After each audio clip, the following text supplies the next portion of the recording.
Oh, are we live? Gotta find my jams, my beats, my lo-fi hip-hop beats to study relax to 2019. Bum, bum, bum, bum, bum, bum. All right, so what are we gonna do today? I want to build something. It's one of those days. You just want to build a bunch of your ideas. I want to build a distributed prefix trie today. I think it'd be an interesting project. So what is a distributed prefix trie? That's a really good question. It's a super wordy thing for what it actually is. I think it'll be a challenging project. We'll see how far we can get. But essentially it's like autocomplete example. So the stuff that you see on Google or whatever, but we can look at the jQuery example. So basically, when you type something, it auto-completes search phrases, and that's kind of what I'm looking to do. I'm sure DuckDuckGo has something similar also. But yeah, I think this is a pretty challenging thing. So if you come in here, you see we get this autocomplete, and what it's doing is it's finding things that match the prefix. And this is doing basically a prefix lookup, and there's a lot of really, really optimal ways to do this. I think the electrical engineering department at Berkeley had a pretty interesting paper, ECS Berkeley, on distributed prefix tries. We'll talk about what prefix tries are. But yeah, I think they use like distributed prefix hash trees, which is like a super fast and memory efficient way to do prefix lookups. But we're gonna keep it a little bit more simple than that. We're gonna do standard tries. So let's look at what a trie is. They're pretty cool, not gonna lie. So let's see. So a trie, if we look at something like this, which is pretty cool, it's basically like a tree data structure that's going to segment the input prefix strings into a way that can enable fast lookups. So there's a lot of different metadata that we can attach to each respective node, but we'll basically recursively walk the trees to do prefix lookups. And I really want to design like an intelligent architecture for how this is going to work in a distributed environment. But yeah, I mean, if we look at this, we basically see, so we have the word T. So we would go down and find T, and we would look at its children and see, okay, I'm at T, let's go find TE. And then we see that we have TEA, TED, TEN, and then there's a lot of different ways to do this, but if we look at these integer values, you know, they could represent different scoring techniques. We could have different weights when we're doing cached lookups and things like that. So we'll probably dive into that a little bit. There's a lot of different things we can do. They get pretty fun, but let's see. See where we want to start. I think let's start talking about the architecture. Kind of thinking about how we can do this. Let's see if I can bring my iPad over here. Take some notes. So I really want to like have a at least semi-decent architecture for how this would look. So what I'm thinking is you have basically clients. So let's say that we have our clients here, and what's happening is the client, so somebody that goes to like google.com and they type in the search bar, it's going to autocomplete their search. What we're going to do is we're going to hit like an application load balancer. So I'll just label this like ALB. Depending on time, I'm not sure how intense we'll get with this, but let's just say that we have an active and passive load balancing node. So I'll just say like this is going to be the active node, and this will probably be the passive one for fallback, right? You definitely don't want your load balancer to have a central point of failure. So what'll happen is the client is going to hit the application load balancer that's basically going to distribute the request. So what we can imagine is that we'll have like a prefix here, and the prefix is going to come in and say, all right, so we need to send this to the appropriate node, right?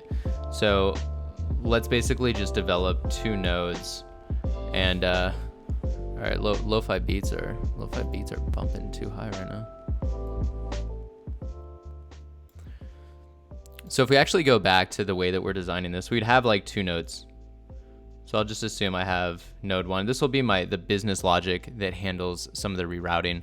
But this will basically be like the prefix proxy node. Prefix. And we'll talk about what I'm thinking that means. But this would be like in 2, and this would be in 1. So what we're doing is we're having a routing mechanism to where we load balance. We'll do like a round robin approach, probably using like HA proxy or something. But we'll just round robin the request from either the active or passive load balancing node to each of the respective prefix proxy nodes. And these proxy nodes are going to get the prefix request. So if I type in hello, and what we want back is like the list of auto-completed phrases. So what's going to happen is they're going to hit the load balancer and then basically proxy the request to the proper node. So I'm not sure if we want to code each of these nodes in like Node.js and Express or in Java.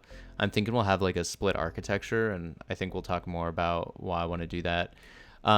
But what's going to matter first is we're going to have like a Redis cache, which will definitely speed up the type of lookups that we're doing. So if we just threw like I don't know, we'll throw a key value Redis cache right here. So these will store, depending on how we want to optimize the efficiency of the lookups, the cache is going to store the prefix, and then the associated keys, I think, are going to be a range set of scores that'll basically be anything associated with that prefix. So if I type in the letter H, then it's going to have all the associated children that match that initial starting prefix. So H could have, you know, hi, hello, how are you? And then HE could just have hello, for example. So it could be an example. So I'm going to use, I think I'm going to use a Redis cache. Redis is a really, really fast in-memory database that does key values. And what I think will be really useful here is that you can actually do sorted range sets. So you can attach a secondary column to the data that you're persisting, and it's going to have an associated floating point range value. And we can use that to score the weights of the data that we're keeping in our prefix tries. Okay, cool. So just to elucidate this a little bit further, we're gonna have a key and a value in the cache. So the best case is that each node is going to forward the request to the Redis cache and immediately return the results back to each node to send back to the client. And then the client would say, hey, here's all my results. That would be the best case, but obviously to even cache stuff, we need to have the data to begin with. So we're going to have cache misses. And this is where we need to start talking about the distribution piece of the architecture that we're dealing with. So I think what would be cool is we're going to use prefix tries, and we'll have to talk about how those data structures work, but I'm thinking we'll do a range-based partitioning approach.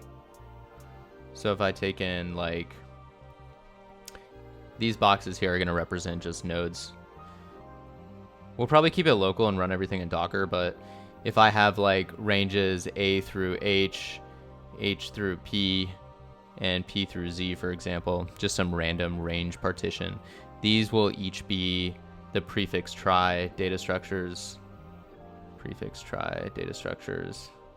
that will house the given completed phrases in memory.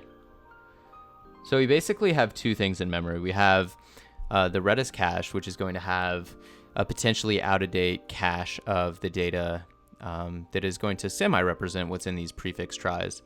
And then anything else is going to be stored in a persistent store, like a MongoDB database. And we'll talk about that too. But so Redis cache can only hold a certain amount of data. So this is finite memory. So what I'm thinking is that we'll have an LRU cache eviction policy. So this will ensure that the memory doesn't get overloaded. For this example, we're not going to actually distribute the Redis cache. We're just going to keep like a single point of failure, which you definitely wouldn't do in production. But yeah, I'm thinking if we do an LRU cache eviction policy, we limit the memory to like 10 megabytes or something, or even in just our dummy example, we'll do like 1 megabyte. Then it'll start siphoning that information out of the cache. So we need to make sure that we have backups of the data that's already persisted in the cache. And so that's why I'm thinking we'll have like a data aggregation cron job that's pulling all the prefixes from the tries and then persisting them in either back into the cache or something like that. A lot of different things we can do. Haven't really thought about it in too much detail. But what's going to matter a lot here is that when we get a cache miss, so if we actually get a cache miss here, then we're going to need to look up the correct data node to grab the data from. So these are prefix ranges of the starting characters, and that'll allow us to distribute the characters in at least some fashion. It's probably not a uniform distribution of redistribution, but before we even direct to this node, we're going to have a prefix at this point, and we're going to need to figure out what node we want to hit. So this would probably be a good use case for, we could even use Redis, but Zookeeper from Apache basically allows you to have a bunch of nodes, and they call this like the Zookeeper ensemble. So you would have a Zookeeper node 1, ZK1, you'd have a ZK2, and a ZK3. And the idea is that there's like this voting ensemble.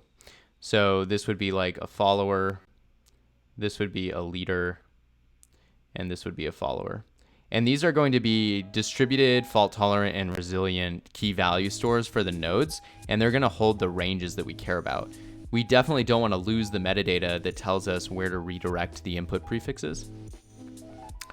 So what that would mean is, oh, I have a cache miss. Okay, now I need to do a node lookup. Okay, so what's that node lookup going to do? Well, it's going to look in Zookeeper, and it's going to say, okay, so here's the initial character, right, the start character. And Zookeeper is basically this key value store that says, here's my start range. And then on the other dime is going to be the IP address or the host name of the node that we want to proxy the request to. So if I have something like A to H in this case, we're going to proxy it to node 1. If I have H through P, we're going to proxy this to node 2. And then finally, if I have P through Z, it'd be node 3. So this is the metadata that's going to be stored in Zookeeper. And it's good because if one node goes down, we still have a distributed cluster. And this is a pretty good way to do distributed key value pairs. So we'll probably keep that type of architecture. All right, so what else? So we got Zookeeper, we got our distributed lookups here. We got our range-based partitioning for the prefix try nodes, which we'll talk about how that data is going to be stored. We'll probably, so each of these nodes, I don't know if you need 5 to form a quorum. They call them the Zookeeper quorum, which is kind of the distributed cluster, but we're trying to keep it kind of small. In fact, we may even just do 1 for the heck of it, but these will probably be running in Docker containers. We'll have HA proxy, which will load balance the request. That'll also be in a Docker container. Each of these will just be like node servers, I think. If we have time, we'll throw it in Amazon Web Services, but if not, that's okay. And then Redis will be running in a Docker container. And then each of these prefix tries are actually going to be implemented in Java Spring. We're gonna do the implementation for the data structures in Java. And then finally, so we want to make sure that when we actually persist things into the prefix try, we want to make sure that they get stored in a Mongo database or any NoSQL database for that case, but we're going to use Mongo. So we'll have a Docker container running Mongo, and then these will all basically connect to the Mongo database instance. And then I guess, not really sure the most efficient way that we should probably do this, but I'm thinking we'll have a data aggregator. So I'll just have like a data aggregation node. And the data aggregation node, when the prefix tries start to reach like 70% capacity memory utilization, then we'll probably dump it, and we will grab the top K results from our data store and then rebuild the try on the node. And that'll basically keep memory low, but it'll ensure that the top rated hits are always loaded in memory. And we'll probably have this running like every I don't know. We could do it even like every 5 minutes. But for our testing purposes, we could do it every like 10 seconds. So I think that's the architecture. So we send the prefix, it hits the application load balancer, load balances to the node that's going to straight look at the Redis cache and say, hey, do I have a hit already for this data? If I will, I'll return it back to the client. And then if we get a cache miss, then we're going to have to look up all prefixes associated with this initial prefix, and then also persist it into the try. And then once it gets added to the try, then we'll push it back into the cache. And then the data aggregation service and Mongo will work hand in hand to basically reload the tries back into memory. So I think that's what we'll do. There's a million ways to do this. But we're just trying to have fun with it. All right, let's see. How do we want to get started here? We could talk about tries. Let's talk about tries. So before we start coding, it'll be good to understand a try. So what'll happen is if we insert the word like, Ryan, for example, what we're going to do is this will be the prefix and it'll be executing the insert operation, and it's going to hit the root node.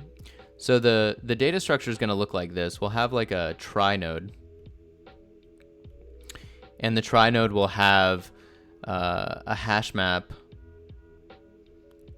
of characters to other try nodes. So it's kind of this recursively defined data structure, and this will just be called children. And then it'll have like a Boolean to represent if it's at the end of the word. So Boolean, we can say like EOW. So if we type in Ryan, so the node representing N would have an EOW of true under the RYAN path, that is. And then we could also store like the entire input phrase to speed up some of the reconstruction of the data. That might be useful. So we can just call something like phrase, and that would be added when we hit the end of the word. So what this looks like is we have an input try data structure where we have like R, and then R would map to a try node of Y, and then we would have like an A and an N. And at this point, we would set EOW to true, and then the phrase would equal Ryan. So we'll do a lot of recursion here. And then, so likewise, if I had another insertion for run, then I would have RUN, and this would be EOW equals true. And then finally, if I had something that's already being used, I could have something like RYE. So if I had Rye, then this would be EOW equals true. So we have reuse, and then this, so Y would have two children, E and A, and they're going to map to each respective node. In this case, it's going to map to nothing. In this case, it's going to map to an N. So that's kind of what a prefix try is. So this is the data structure that we're going to implement on the backend, and this is what's going to allow for efficient lookups. So you may be wondering, how efficient is this? So prefix tries are pretty quick. If we look at prefix try complexities, it's basically the size of the string is how long it's going to take to find it in the tree. So if we want to create a try, it's going to take exactly the number of characters by the number of words. So let's see if we can pull up an article here. Yeah, so the complexity of creating a try, we have O of W by L. So that's because even if we look at our example, the number of words, we have 3 words. And then just to like average out the case, we take the length of the longest, which is 4. So it'd be 12 in this case. But yeah, it's exactly that, right? It's the number of characters within each word is how long it takes to create. And then lookups are O of L because we literally just need to look up the entire string prefix. And it's a little bit different if we're doing like things that match a prefix. That'll also be W by L because we'll need to get all associated words. So there's a couple ways you can do the lookups. But yeah, that's pretty much it. We should start coding it up. What do we got here?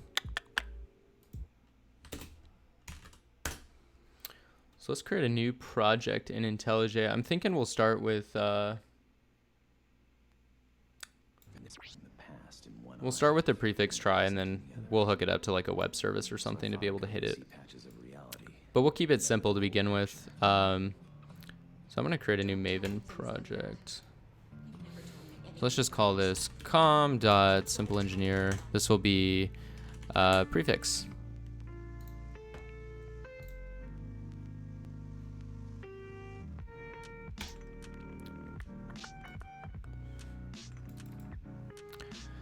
All right, Java. So we're starting totally from scratch here. And then I think I'm just gonna, we'll have this parent project. I'm gonna create a new module though. So this is going to be just like a standard Maven project for the prefix try. And this we'll call this try. What this is going to do is this is going to hold all the data in memory representing the prefixes that we insert.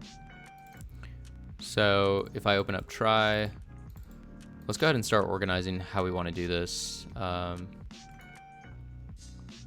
create a data package. And I think we'll literally just come in here and create a class called prefix try. That'll be a good way to think about it.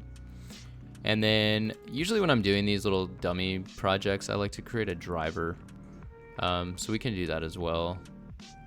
I'll just have like a playground package, and this will allow us to just play with the data that we're inserting. And I'll just call it driver. So driver will allow us to kind of instantiate the different prefixes that we're using. So for example, I can come in here and just do something like, all right, prefix try, prefix equals new prefix try. And this will be really useful to test some of the methods that we have. All right, cool. So what exactly do we want to start with? Well, we talked about the structure of the prefix try, and that's the try node itself. So if we look kind of back at our drawing, we saw that we have this try node, right? It has a hash map of characters to other try nodes, and these are the children. So it's recursive, and then we represent each word as end of word or not. So I want to start kind of approaching it from that angle. So we can create like just a static class. We'll call it try node. And then we know what the composition of it is already, because that's what we talked about. So we can just have like a map of character to other try nodes. And these will be the children that we're representing. And then the other thing is going to be the Boolean, which is going to be end of word. And that'll be initialized to false. And then we'll get the string. This will be the completed phrase that we talked about as well. And we may, I'm not sure if we want to do this, but we can just have an integer for the weight if we want to keep track of how often a specific node path got hit, and that'll allow us to potentially optimize what we're storing. But the cache should hopefully handle that. So we'll create a constructor. This will be try node. We'll just say that the children is going to be initialized to a new hash map, and then everything else will just be initialized to their defaults. Like EOW is going to be false. Phrase is going to be an empty string. And then weight is going to be 0. So that should be pretty useful. We could just throw a method on here. We might use it. And this will be the map of character to try nodes. We can get the children. We'll say get children and return the children.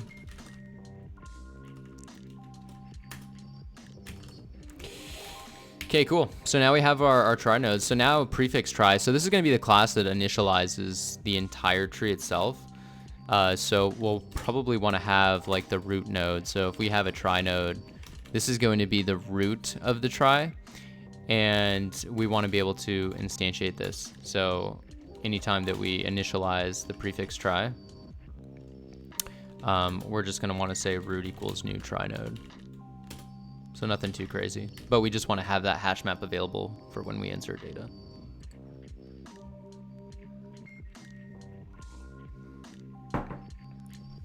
All right. So the first thing we need to understand is not even searching. We need to figure out how to insert data. So the first thing that we were looking at was how do we insert like rye? So we start with R and we add a child of Y. And then when we reach the end of the word itself, we need to basically say, hey, this is the end of the word. This is how we designate the ending. And we can delineate this by basically calling a recursive helper function. So if I just make a public method, we can just call it like insert prefix. And this is going to take in a prefix phrase. And what we want to do is we want to figure out how can we recursively add this to the root node. And so I think it'll be better if we have a helper function for the recursion, and that'll also be void, and we can just overload it. So I'll have a phrase. Let's see. So it'll take in the current node as well. So we're going to pass in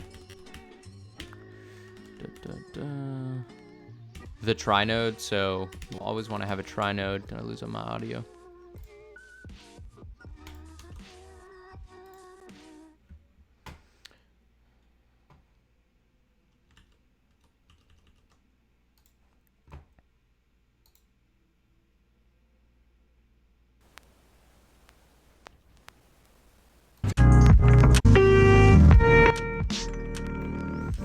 All right, so if we come in here, we have a try node, and this will be whatever the current node is. And that'll be really useful because that'll basically tell us how we're going to recurse. So we'll have the current node.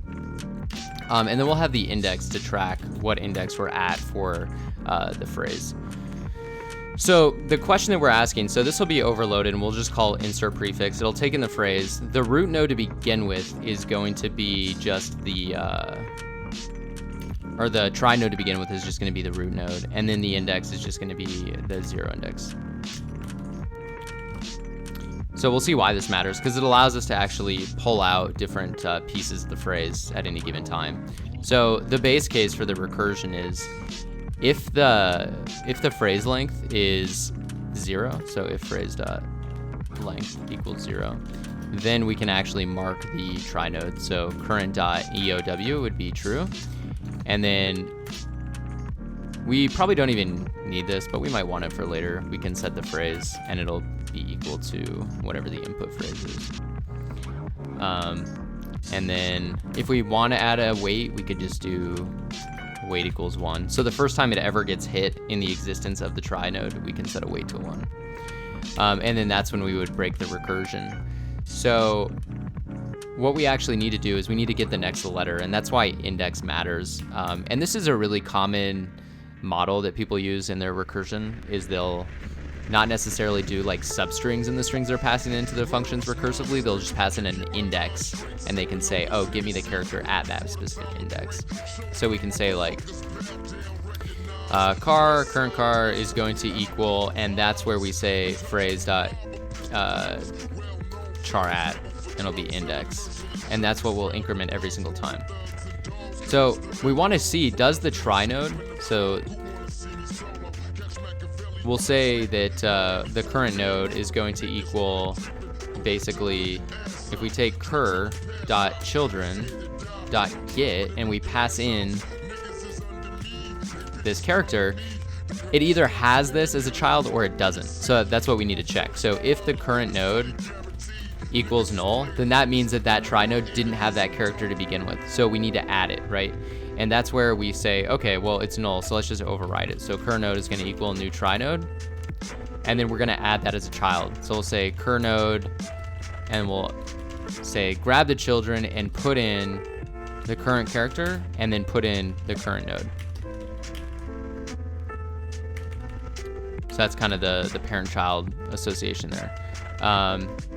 And this is actually, so this will be cur, right? Because we want to add to the current node in the recursion, we want to add to its children character to this new node that we just built.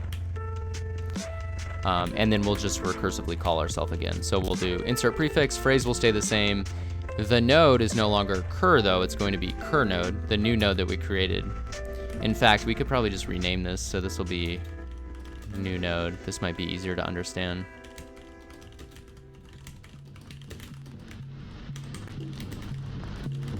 So now we pass in the new node, this will be the new focus node, and then the index will increase, so it'll be index plus 1. And that should pretty much do it, so we could probably test this. So just to recap, so what do we do? Well, basically what we're doing is we're taking a phrase, so we'll insert something. So take a phrase like Ryan, and then recursively inject into the tree node by node. And that's what we're doing. So this inserts a string prefix into the try. So if we actually go to the driver and we figure out what this looks like, come in here and we just say, all right, so prefix, I'm going to insert a prefix, and it'll be Ryan. And then we'll do a couple that match, so we'll do Rye. And let's debug into it.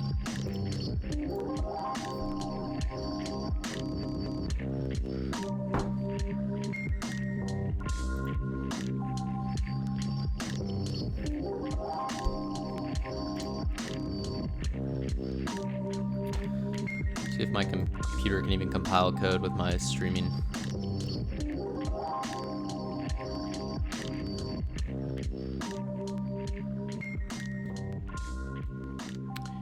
Okay, so we're about to insert a prefix. So the prefix we see is Ryan. So if we dive into what's actually going to happen, we have the initial index at 0. So we dive in. So we haven't hit the base case, which is phrase length equals 0. So we'll step over that. We say, all right, so current char is Ryan, right? It starts with R. And so we're going to get the node that exists at the root node. So does the root node already have an R? It shouldn't, so this should be null, which it is. So we see it's null. So what we're going to do is we're going to construct a new node, and we're going to add R as a child. So now we have this new node, and now we basically recurse again. So we're going to go down this all the way until the end. And the base case is where things get interesting. Oh, I just stepped over it. Ooh, string index out of range. Okay, so index plus 1. So if length equals, so this shouldn't be 0, this should be index. So if the phrase length equals the index is going to be the base case. So that was a typo. So let's try that one more time. So we dive in here. In fact, we'll just put a breakpoint right there.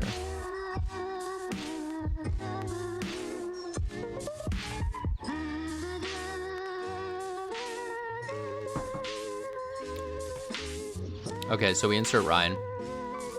We hit the base case. So when index is 4, which is the length of the string, then we set the current node, which should be in this case. So if we look at current node, we see that there are no children, right? So that makes sense. There are no children. So we set the end of word to true. The phrase is Ryan. And then the weight is just 1, and we return that. So now if we actually look at the root node, so let's just say root.children, we see that we have R, so if we trace it, we have a value, and that value should have Y, which it does. So you can see it's starting to build that recursive tree structure that we have. So we go to A, and then it has a child of N, right? So then we look at N, and it has a value with no children, and so that's the end of the word. And then the complete phrase is Ryan. And then the weights are all going to be initialized to 1, but as we start to get more and more cache hits in our Redis cache, then we'll increment those values and probably update the values in the tree as well, depending on how we want to do that. A lot of different ways to do this. Okay, cool. So we have insert done. But now we need to figure out, okay, how are we going to actually do the lookups? Because what we want to do is we don't want to figure out if a key exists. We want to figure out all matching keys. And that's going to be the thing that matters probably the most, in my opinion. So what I'm thinking is we can do, if we look back at our dummy example, we basically want to do like a recursive DFS, depth first search, through each of these nodes, and then we need to get all nodes that have end of word true. So for example, if I type in RY, I need to find all words that start with RY, but they're completed prefixes. So I would have Ryan and I would have RYE. So I think the trick is we actually need to find the subtree to where we need to start looking, and then find all words that end from that subtree. So I think that's the trick. So let's see if I can draw this. So if we actually start down here, I need to figure out, so if I type in R and Y, so RY is my prefix, I need to first go to the subtree RY so I can discard this entire part of the tree, and I just need to find the entire prefixes RYE and RYAN starting from Y. So we'll recurse to the EOW and then add that to our solution list. So I think that's the trick. So the first thing we need to do is write like a recursive depth first search implementation to find all the end of the words. Yeah, this video will be available later. Probably won't finish it in one setting. It's definitely a lot of code that we'll have to write, so it'll probably be like a two-part thing, but we'll see how far we get. Okay, cool. So let's just start coding that. So we have insert, and I think that looks pretty good. We're not going to write test because, that's way too official. But we will write the find subtree. So we need to basically write a method that'll be, this will probably be a private method. We'll make it public now because we'll just use it when we're doing the prefix lookups. But we'll do a public, I guess, try node, because we're finding the root of the subtree. That's what we need to find. So do public try node. We'll say find subtree, and this will basically find the subtree that starts with a particular prefix. Hopefully that makes sense. So if I type in a phrase, this will be prefix, and then we'll do the same thing that we did above. We'll curry it off to an overloaded recursive function. So what that'll do is it'll take in a phrase, an index, and the current node again. So very, very similar idea. So we'll say public try node, find subtree. It'll take in a try node. This will be basically the current node. It'll take in a prefix phrase, and it'll take in an index value. And so now we want to do a recursive depth first search to the subtree that matches the given prefix. And the idea is kind of the same, right? So if the phrase.length, so if the prefix.length equals 0 in this case, or the index equals the prefix.length. So the first case is handling if we give it null input. So if the prefix is just garbage data, then we'll just immediately return the base case. Or if the index equals the size of the input prefix, then we can just return the current node. And that'll be the subtree that we have matched against. Otherwise, we'll create a try node. We'll call this basically temp node, and this will be equal to whatever the current node is. We'll look inside the children of that current node. So if we're starting at the root, then we're going to basically say, all right, at the root node, let's look at the children and let's get the child that matches the phrase at the initial index. So it'd be prefix.char at index. So a couple things, right? There's either a node or there isn't, so we need to do the same thing. So if temp node equals null, then there is no subtree, so we just return null. That doesn't matter. But in the case that there is, then we'll just return the same thing. Find subtree, we'll do a recursive call. The prefix will be the same. or let's see here. So cur node is going to be temp node. Prefix will be the same, but the index will increment.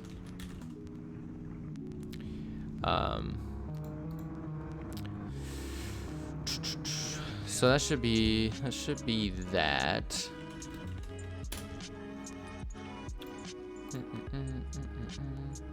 And I think that might do it actually. So now we just need a call from the helper function. We'll just basically, we'll return find subtree for the current node will be root, which is available class instance variable. And then the prefix will be the prefix that we passed in, and then the index will be initialized to 0. So we can test that. So this method will actually be private, and then we'll just label this. We'll say, all right, what do we want to do here? We're going to find the node that begins the end of the input prefix, right? So this will ultimately allows us to recursively search for all words that match the given prefix. So that's really the purpose of this. And then implementation detail, but this is going to be like a depth first search strategy. Let's go ahead and test that. Hopefully that works. First try, that would be amazing. So let's go in our playground. So we've inserted Ryan, we've inserted Rye. Probably rip out those breakpoints. Don't really need those. We'll look at breakpoints, so we'll see how those are being executed. All right, so in the driver, if we go and we say, all right, if I type in Y, then I should be at the subtree matching Y. So if I look back at my drawing here, if I type in RY, then I should end up at this subtree, which is going to have children of E and A. So if I type in RY, I should be able to see in the hash map E and A. So that'll be my goal. So hopefully that's the case. So we'll do prefix dot find subtree, and it'll be RY. So you can kind of start to see already that this matches like what Google's doing, where just from a data structure perspective, if we type in RY, I should get the node association to Y and all the children within it. So if I drop a breakpoint, we'll dive into it to see how it's executing too.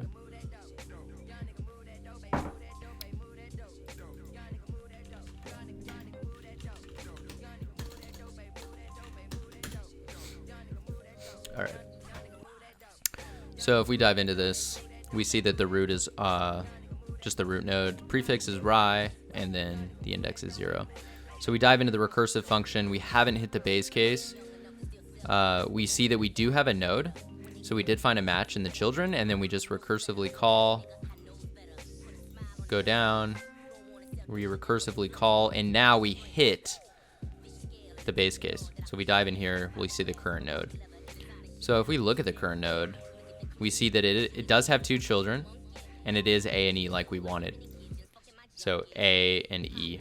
So we found the subtree. So that'll find us the subtree. So that's good. So it looks like it's working.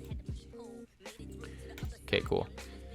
So you may be asking, like, what do we do with the subtree? How is that helpful? Well, it's helpful because if we go back to our drawing, I keep referencing this drawing because it's simple, but it's useful. Is now if we're here instead of the root, or we're at some subsection of the overarching tree, then we just need to do a depth first search and recurse down to all the children until we find EOW. And then each time we hit a node where EOW is true, then we've found a solution to where the prefix has been matched to the entire phrase. And that's going to be useful because that's basically the solution. So we need to code a depth first search off this subtree. So let's go ahead and do that. Should be fairly straightforward.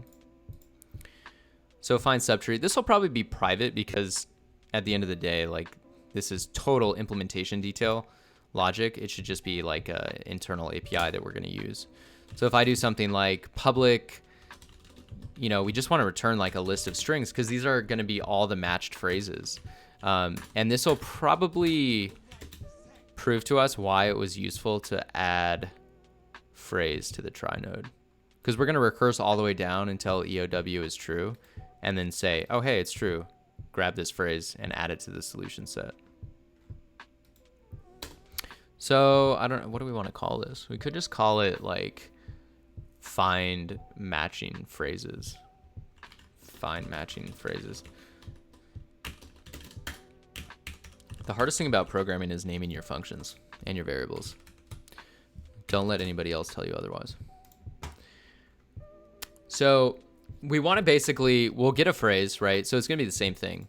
So we'll get a prefix, but we're going to find the subtree once we get the prefix. So we'll say find matching phrases. This will be prefix, and we can actually end up making this private now because we're just going to immediately find the subtree to begin with, if that makes sense. So we found the subtree already. Or we wrote the code to find the subtree. So now we actually need to find it off the prefix. So we'll say try node subtree root. And that's just going to be find subtree off the input prefix. So if that subtree root node is null, then obviously we won't have any matches. So if it's not null, if it doesn't equal null, then we'll want to do like the recursion here. We'll do a recursive DFS. But in the instance that it is null, we'll just return like an empty list. But yeah, we do want to do a recursive depth first search here. So, once again, I'm a big fan of these kind of recursive helper functions. I think it's a really good way to think about things. So we can just have a list of strings here. And then I could even make it void and just pass things in there by reference, but we'll keep everything at least like somewhat immutable. So we'll pass in this will just be find matching phrases again. We'll overload it like we did before, but it'll take in the root node to begin with, and then it'll take in a list of strings which will represent the result set. So it'll be passed in initially as an empty list, but then that result set will grow as we find more matching solutions. And then we'll be super efficient and just call this like current word, I think. We'll use string builder. If you just concatenate to a regular string, you get this kind of n squared time complexity, because it just literally copies over and loops through n squared times, where string builder is much, much more efficient. And it's kind of overkill to use string builder for small amounts of strings, but when you're doing this like massive recursion for potentially thousands of prefix strings, this is probably a little bit better to do that. So what exactly are we doing here? So if subtree is not null, then we just want to basically do the recursion. So we'd want to return find matching phrases. We'd pass in the root node. We would pass in basically like a new array list that we can append things to. And then we would pass in a new string builder that we can append characters to. And that's it. So now we need to implement the actual depth first search logic. So this is nothing more than, as complicated as this may seem, this is nothing more than basically like a modified depth first search to store all the terminal, to find all the terminal nodes that represent prefix matched phrases. So if I type in RY, it's going to find me all fully completed phrases that start with RY. And that's going to be the depth first search component of that. So if we come in here, we find matching phrases. What we're going to do is we're going to now start to do the checks. So if the current node is end of life tier, or end of word, I mean. So if node EOW equals true, and we could just shorten this. So if it's the end of the word, then what we want to do is we want to add it to the result set. So we just say like result.add, and this would be current word. Actually, no, it'd be node dot phrase. Yeah, so this is the benefit to where we can just like store the completed word on the object itself. So this is where that becomes super nice. The thing is though, is you can have a node that's end of word, but not actually be a leaf node. And that's going to be important in this logic. It's very, very minor detail, but it does matter. The reason that matters is because let's look at this word Ryan. End of word here is true, but I could also add more nodes that expand off of it, like Ryan, for example. And this could also be EOW equals true. So this is important to know in the recursion, because if we hit N and EOW is true, we're not necessarily done, because we could have more results even deeper than that. It's only that we want to break the recursion when EOW is true, but also the number of children are 0. In this case, the number of children would be 2. So we would want to continue that recursion. So that's why that matters. So we could write just like a simple predicate or something. So I could even come in here. How do I want to do this? I could just write like a predicate up top. Yeah, I think I'll do that. So we'll just do like private final predicate. And what it's going to do is going to take in a try node. If you're not familiar with this kind of Java 8 syntax, this is like the functional programming aspect of Java 8, but we take in a predicate, which will take a try node as the input type, and we'll just write a test. So we'll say is leaf, and this will be the current node, and we'll just return current node dot children dot size equals 0. So this is how we would know if we're actually a leaf. Where did I screw up here? Okay, I gotta set my language level to Java 8.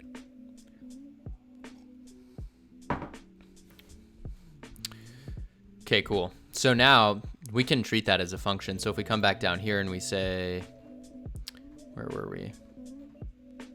Right here. So we add the phrase. So no matter what, if we're into the word, we always want to add the phrase. But we also want to say is leaf.test. We'll pass in the node. And if it actually is a leaf node, then what we'll do is we will increment the count. So we'll say node.weight plus equals 1. And then this is where we return the result. So if the word is the end of the word, or if this is a complete phrase, then we add it to the result set. And then in addition to that, if and only if it's in a word and it's a leaf, then we will return the result and break the recursion. So that's kind of our base case. Okay, cool. And then from there, so this is where we want to like recurse down through all the children still. So here we have a node. So now we want to loop through all the children of this node. So if we just do like node.children, and then we want to loop through all the keys of the hash map in the children map, right? So for example, if we look back at this, so if we look at Y, there's children E and A. So we want to loop through E and A so we can recurse down each of those nodes, independently of one another. And that's how the recursion is going to break off, and that's exactly what depth first search does, right?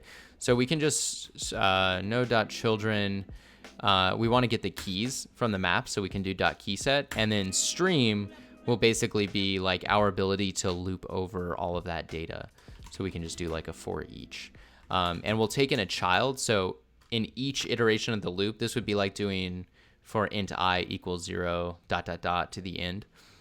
So we'll loop through each child, and then each child will be a try node in itself. And this is where we can recurse on ourselves. So this would be find matching phrases. We'll pass in the try node. So what we have to do here, so each child, this is just going to be a character, right? Yeah. So this is character child. So we actually need to grab the try node from the current node's hash map. So we can just do node.children.get, and then we'll pass in the child. So that'll allow us to get the try node itself. And then from there, what we can do is we can pass in the result. So we'll just curry the result set through each recursion.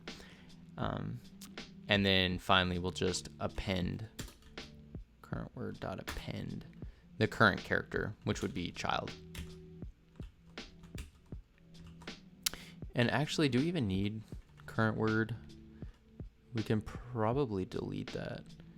Yeah, I don't even think we need current word anymore because we have the phrase on the node. See, I knew it was going to be a good idea to add that. So we don't even need string builder.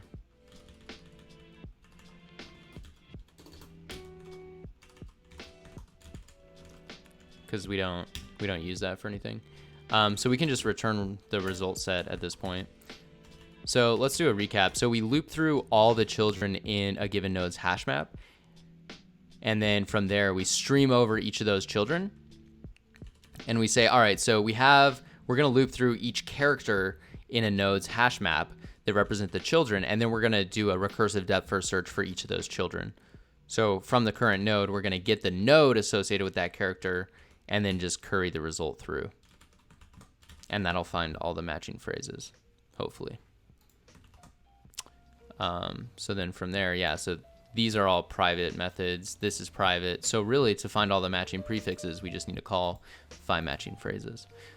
So if we go back to our dummy example, if I type in R, I should get basically everything connected to R. So if I add run, Ryan, Ryan, I should get everything. So let's go ahead and do a test. So we go back to our driver. So obviously this subtree method is dead because it's private now, but that's why we just do find matching prefixes. So I'll just do R, but we'll do like Ryan, and then we can do run even. So this should give us 4 results in the result set. So if I say list string results, this should give us 4. So we'll put a breakpoint there. And then we can debug in to actually track the logic. Assuming that this works correctly, hopefully.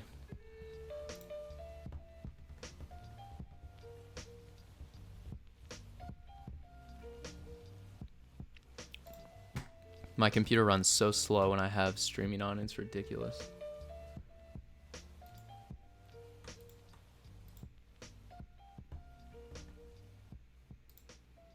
Okay, so if I loop over this, so we already know we're gonna call find subtree. We don't need to look at that. So I have R. So this is where it's gonna start the recursion. We'll actually debug this after, but we want to make sure it's correct. Okay, awesome. So size is 4. So if we look at this, we have run, Ryan, and Rye. So we know that it's working at the root level at least. So let's do a little bit of a better test. So if I go even deeper and I just do RY, I should actually be getting just 3 results now because there's only 3 results that are prefixed with RY. So now it's going to do a recursive prefix lookup in the try for just RY, and then, so yeah, let's actually recap what's happening. So we're going to dive into find matching phrases. We need to find the subtree of the node that actually matches the prefix. So if we look back at our example, we're going to start at the root node, and we don't even want to look at run, right? This is where optimality and prefix try lookups get really good because we start at R, and now we go say, okay, here's Y. And then we stop because that's the subtree that matches the prefix. And now we recurse through the children. So that's where you kind of get that really optimal lookup time. So if I look over, ooh, so we got 4 results still. We got a bug. We got a bug. Why is it still finding run? It shouldn't find run. Okay, let's take a look at this. So, subtree root. Oh, it's because I passed a root in here. Amateur hour.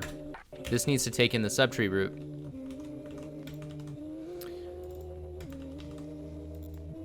Clearly, I have no idea. No idea what I'm doing. One line bug. Could have brought down a whole company with that bug. Okay, so what we want to do is we loop over. Now we should get 3. So yeah, so now the size is decremented to 3, and you see that we've gotten rid of the run prefix because it doesn't match. So we'll do one more test. We'll go a little bit deeper, and we'll just do RYA, and that should just give me Ryan and Ryan, and then the others should be discarded because they don't match the search criteria that we're looking for based on the subtree lookup.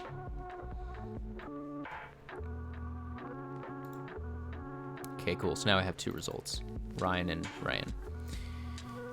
Okay, cool. So that's looking good so far. I think realistically, that's kind of everything for the data structure. So this gets distributed. So if we look back at like our desired architecture, we coded just one of these. So we coded the prefix try. What I'm hoping that would be possible is we actually run each prefix try separately in a container, and it'll be backed by like an open web, like a REST API. And the REST API is going to initialize just a singleton instance of the prefix try and grab and insert like each node there. So one single node will be responsible for just the specific prefix ranges that we're dealing with. And honestly, if we want to keep this simple, we may not even do Zookeeper. But it would be fun to kind of play with that a little bit. But we'll probably have like a Redis cache if we can get into that. So what do we need to do next? So we have the prefix try working. So now the question is, okay, how can I open this up to the web? So maybe we'll do that next. So let's create another module. I think we'll do this in Spring. Spring is actually kind of annoying, but for simple stuff like this, but that's okay. We'll call this com.simpleEngineer. This will be prefix web. And this will be distributed prefix web service. Okay, cool.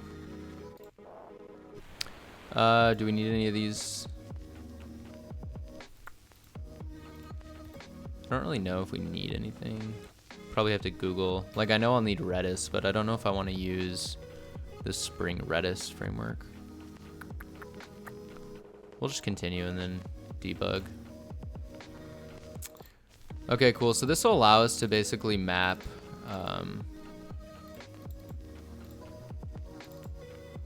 like a web application. So now we need to figure out how we want to actually, I don't know, organize our stuff. I usually like to have my controllers and services segregated, so I can just come in here and create like a new package off the bat. So we can call this controller. So controller is going to represent the web interface, the open API for the client, or for whatever backend service is going to be communicating over REST, and then the service package will be the backend data logic. I also hate how IntelliJ like collapses flatten packages. I don't want it to flatten my packages. Compact middle packages. There we go. So I want that to be at the root level. Okay, cool. So controller will have basically like a try controller, and the try controller is going to be responsible for the open web interface. So if we figure out what we're really looking to do, we really just need to say, all right, we're going to have a REST controller, and then so this is where we'll need to add some of these Maven dependencies. Hopefully these resolve easily. Oh, there we go. So yeah, so we have a REST controller. This is Spring's way of just saying, hey, this is going to be used for the open web API, for example. And then for simplicity, I'm just going to add a root context path, so request mapping. This will basically specify the root path that we need to hit over HTTP, and it'll just be API version 1 and we can just call it like try, for example. Nothing too crazy there. All right, cool. So we'll do some. We'll need to create a service that's actually interfacing with the try data structure, and so that'll be hooked up. So this module will be hooked up with the data structure that we just built to store the data when we're not hitting the cache. So we'll just do like so this will be the initial open interface for people to hit, for the client to hit, and we can just call this I don't know, prefix. So if we want to insert, technically if we want to insert, it should be a post, but we're going to keep this simple and just do it through URL parameters. So I'm going to keep it a get, but we'll just say /insert/prefix. I know this is kind of violating like REST verbs, but who cares? So we'll do get mapping, and then this will be public string. We'll say add prefix, and we're not even going to bring the cache in yet. So this is just going to add the prefix into the try regardless, and then we'll be able to do like adds and lookups from this interface, which should hopefully be pretty cool. So here we're going to say, all right, I want to grab from the path variable this prefix string, and we'll just say that this is the string prefix. So now we can use whatever the client sends us in the URL parameters, we can strip it off and use it here. And this is where we'll actually need to start hooking into the try. So let's go ahead and build that service.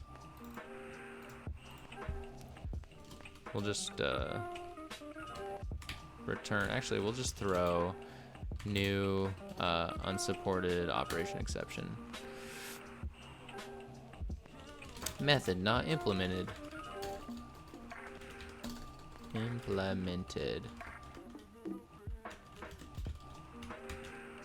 What a long word. Okay, so we'll come back to this, but we need to build the service layer, the thing that's actually going to interface with the try. So we'll just call this like try service, nothing too crazy. And the purpose of this is to communicate back and forth with the current running instance of the try, representing the current range. So this is only going to be responsible for representing words within a particular range. Nothing too far beyond that. So you may be asking, how do we interface with the data structure? Well, the data structure that we build is just another Maven package. It's just another module, so we can bring it in, right? So that jar got compiled, and so now we can use it like a third-party library, basically. So I'm just gonna have an instance, like a prefix try. What do we call it? I think we just called it prefix try, and we'll just call this like prefix try. So you'll see, so I need to add a dependency on the try module, which is the one that we built down here.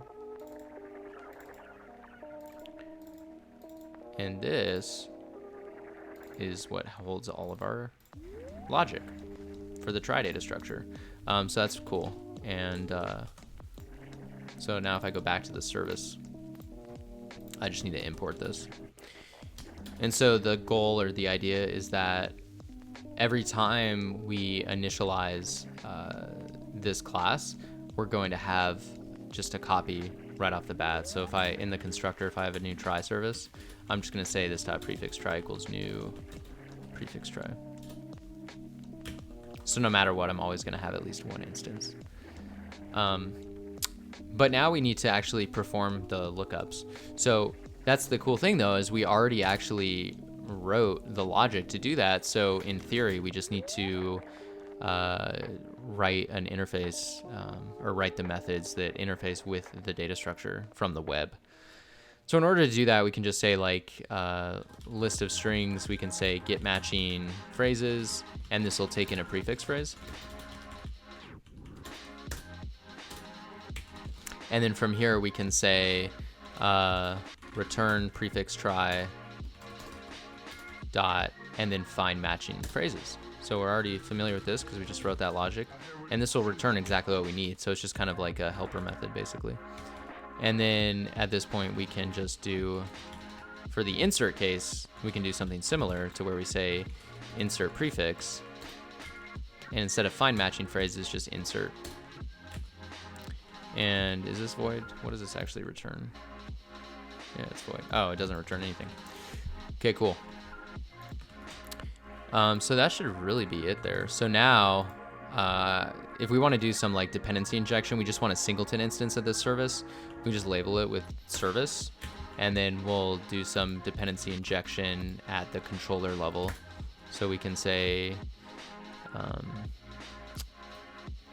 at autowired, and then this will be a private try service, and we'll import that as well. So now we should have like a running copy of this right when the web server gets initialized. And then we can actually add this now. So when we add prefix, we're just doing service.insert prefix. And then we can just return, how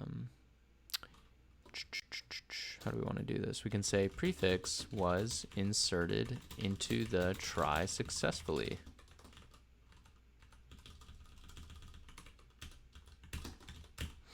And then we can just do the same thing for the opposite case. This will be a little bit different, but we can just say retrieve prefix. And then this will be retrieve prefix. And instead of insert, it'll be get matching phrases.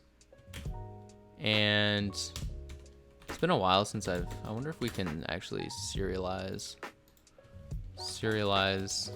list of strings in Spring,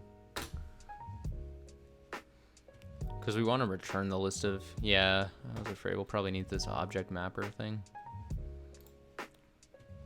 Wonder how easy this is. JSON format.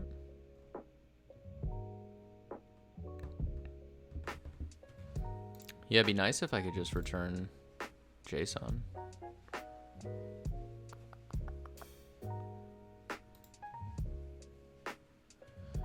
Let's see.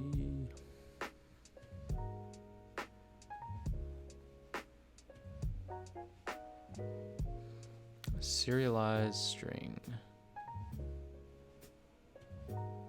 That's the thing about Java compared to Node, is they always make stuff that's so simple, so complicated. Serialize a map of strings, serialize a list of strings. So this is really what we want. So it looks like we just create an object mapper. That's the funny thing about Java, is they even have var here. It's like getting so close to JavaScript. New object mapper. Yeah, so I guess we'll just do that. I'll just create a new object mapper. And we'll write value as string. That's not that bad. See if it works. Object mapper.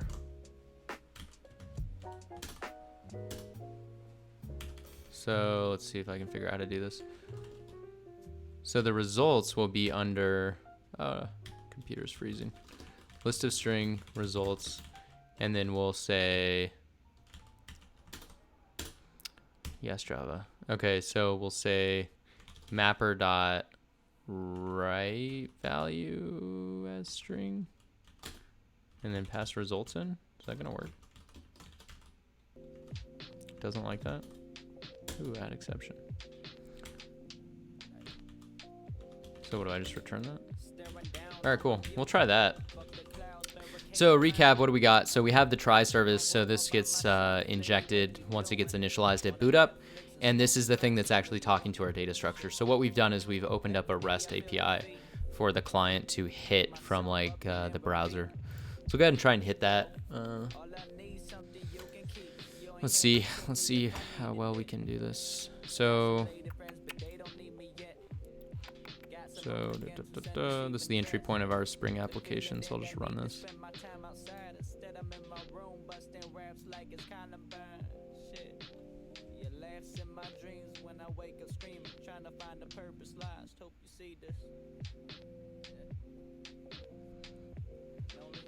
See if Spring can even compile when I'm streaming.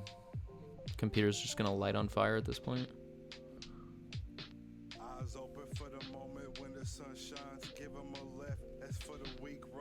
Oh, we're loading. We're booting.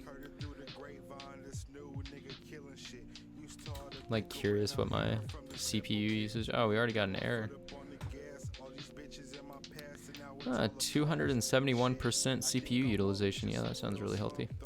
Okay, so protocol handler failed to start. So this is where we have to debug.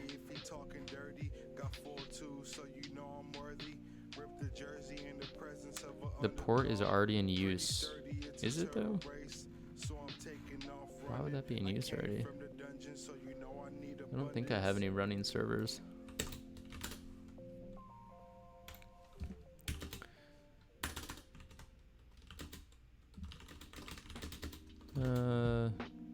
Is Tomcat running?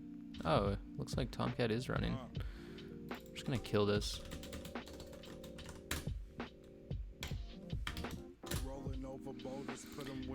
Now are we gonna work?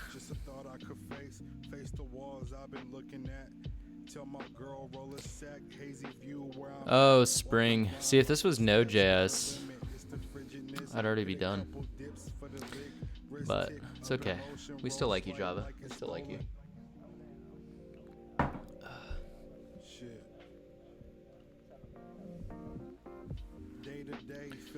Please don't crash. Ooh. Boom. Successful. All right, let's try and hit this. I would like to drop a couple breakpoints. So I think initially we can expect this initial list to be empty, so we can hit that first, and then we'll actually insert something. So it's running on 8080, and it's a API v1 try. So let's go into Chrome. Just do like localhost 8080.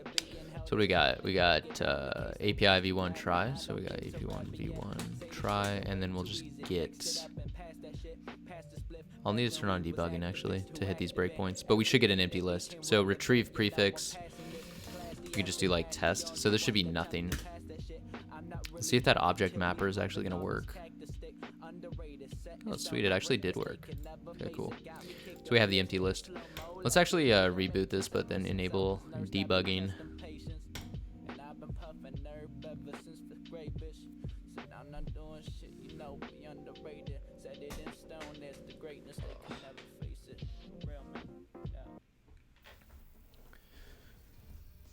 All right, let's see.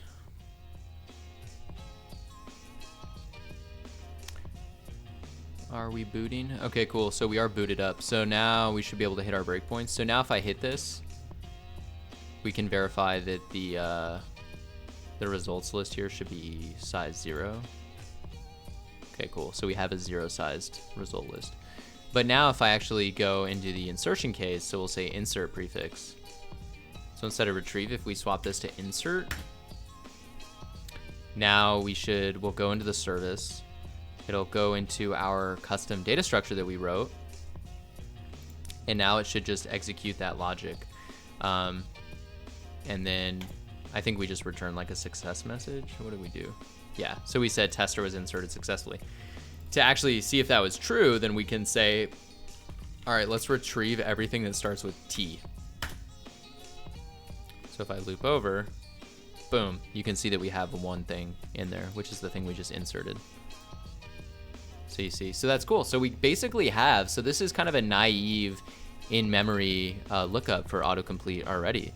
So obviously it's not distributed yet, and it doesn't have any of the cache or database backing for the persistence layer, but that's okay because this is working. So we can run through a few tests. I'm just gonna pause the breakpoints here. Actually, can just delete these. Don't even need them. So I come in here. I can just insert. So we have tester, test. I can say ternary. I can say Ryan. Say simple engineer. So now if I retrieve, we can kind of see if autocomplete would work. So if I retrieve simple engineer, I get simple engineer. But if I retrieve S, I still get simple engineer. If I retrieve T, I should get multiple things. So you can see all the things that we typed in for T, and it'll start to shrink as we add more and more finite characters into our search string. So if I type in test, I should only get 2 results, which I do. So that's cool because that's the work of the prefix try doing the recursive DFS through all of the matching strings, but it's doing it in a more optimal way than you typically would, just kind of searching through prefixes and things like that. So what's next? So now we need to, if we look back at our architecture, we'll probably need to add like a Redis cache, which will be kind of fun because we'll need to say anytime that we insert a prefix into the try, we'll want to insert it back into the cache, and that'll speed up lookup times. So instead of having to hit the try every single time and do those DFS lookups, we'll just have like O of 1 lookups in the cache itself, and then we can get our data even more quickly. We're gonna take a break real quick. I'll be back.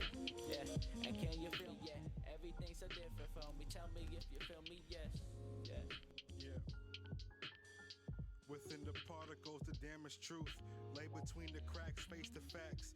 Frisky vision called a plug. Let me get what I need. Decent view from the burrows. Looking thorough from the west, less steps to get ahead. Every top getting noticed, still living like a loner. Ripping swishes like my name was Hogan. No introduction needed. All depletion when I leave the sequence. In my eyes, you can see it. Releasing what I'm seeing in my mind. Dark images divine. In the nick of time, skip a line. Wasting time ain't enough. Lacing rhyme, safe to say it's fine. Staring at the dark shade in the hallway all day.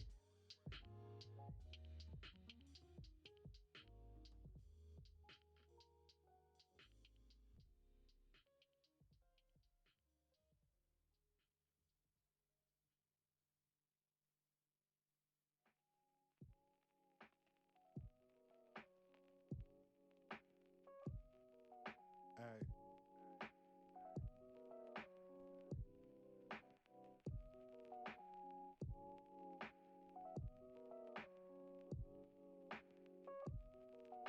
Yeah.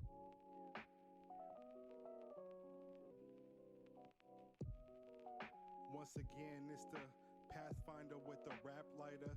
Track sinus like I'm past sick. Black Jackie Chan chopping up the rest, taking limbs, breaking necks. Rest positions for my next depiction. I ain't walking with nobody cause the coffin's pretty lonely. Flow solely for the purpose, making niggas nervous with the words. Hit the curb with a slur, now my life blurs. Icebergs hit my psyche like a knife turn. Shit, we contested on these new depressants. My fifth weapon starts chin checking.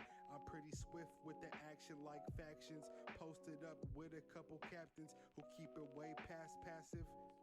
I'm still taking trips with Aladdin off the acid. So if I see the top, I'ma grab it. Never got a question about my passion. Now I see you lighting up my sight. Envision you with the past 2 dudes like I didn't ask to hear of it. How could I not trip shit? Feeling like spend some time that I'm cured from this. Saying I'ma keep it rolled up, so hold up. Feeling this shit, told ya dudes that I told ya. Still be on that potent, bet you noticed it. Fuck with bad hoes and trip on hieroglyphs like y'all don't know my heroes is. Like I don't got no hero shit. I pick you over any chick, exactly what I implement. Not really into any other, I'ma keep it how I want. I need no cover up now. Yeah, I need no cover up. Cause any chick that I'm fucking with, now I show enough. Yeah. I need no cover up. Cause any chick that I'm fucking with, now I'm coming from. I'ma come around, get down with a couple of comrades. Calculate calories, call it a number crunch till I can fit inside this dog with a rubber dog fork. I've been stuck in this dirty mindset. Penetrate the world that's president, ain't 35 yet. I guess I should learn to sidestep until it's my time, yes.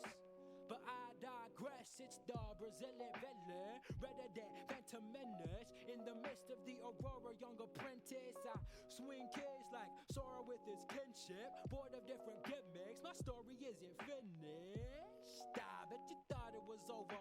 Break apart in different pieces, need the sword on my shoulder. See some shit, young cadet, you better honor me, soldier. We not friends, no Tiago, you can call me the Souza.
All right, let's get back into it.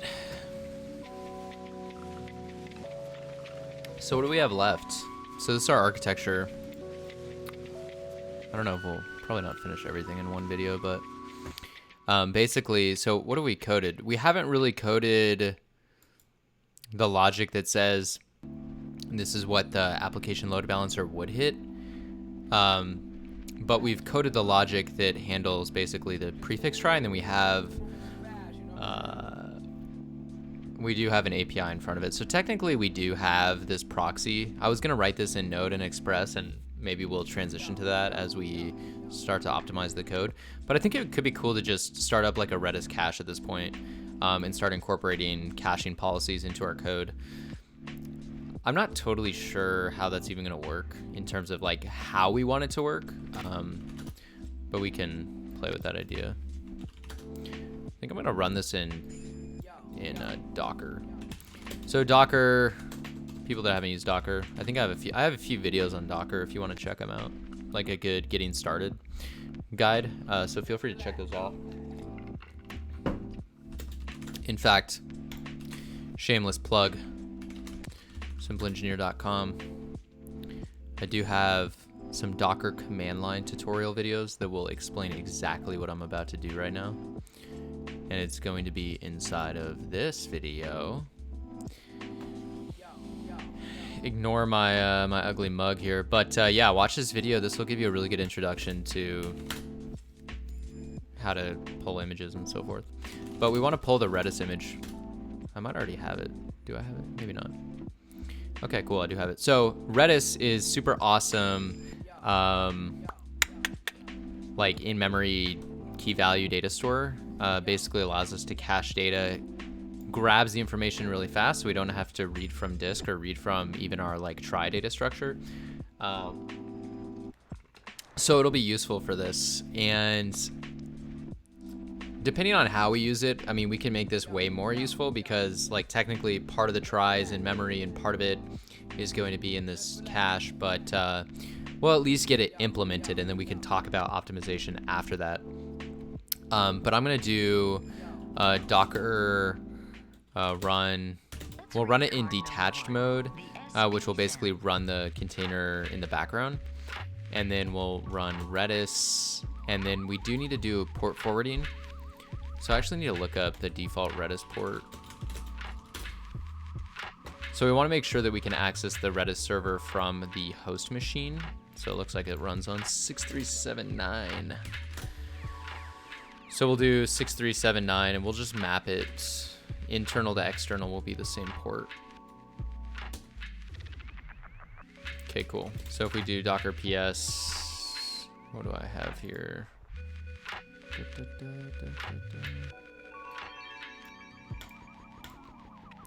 So I have a running, did I do that right actually? We'll see, let's try that again. Docker kill, Docker PS, Docker PS, no?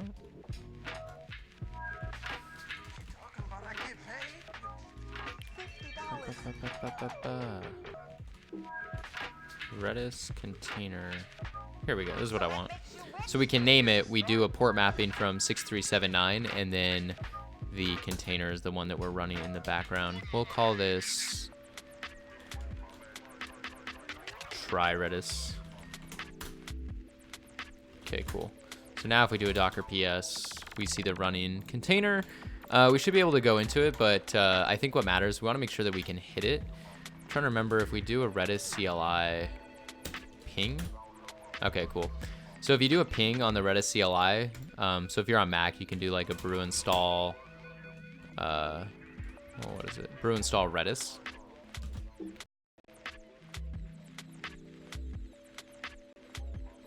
Linux or something, you could do probably sudo apt-get install, whatever. So once we do that, we can, so we see that it's running. You can actually log into the, so it's running on a different Docker container, but if I type in Redis CLI, it'll actually connect into it. So that's really cool. So it's connecting into the instance that's running on my Docker container, which is pretty nice. So it's kind of like SSHing into a server, basically. Sound. I had the weirdest audio setup, so I keep losing my audio. It's such weird.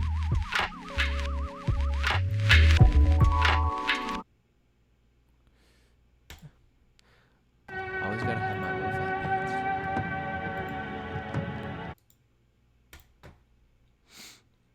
beats. All right, so in any case, so when we go into Redis CLI, this is basically a key value store, and they have really, really good docs as to how this stuff works. So if we look at like Redis data types, so the Redis data type docs show what type of data that you can actually store in the Redis data store. And I haven't used it too much, but from what I was reading, there's a lot of cool stuff. So they have sorted sets, which I think is what's going to be a good option for caching the prefix data. And that's because, so sorted sets actually have a score to it. So unlike the other ones that are just like key value, you can do a score, which will represent the weights. And we need that because different prefixes will have different weights based on how often they get hit. And when we reload data back into memory or something, or if we do a range lookup and we only want to grab the top 5 values, we need to know what determines or delineates what is top and what is not the top. And it's going to be the scoring count. And that's going to be really useful for us.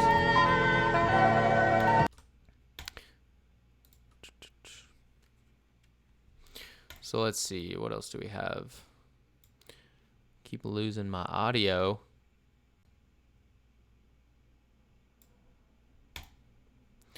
Need to get my tunes.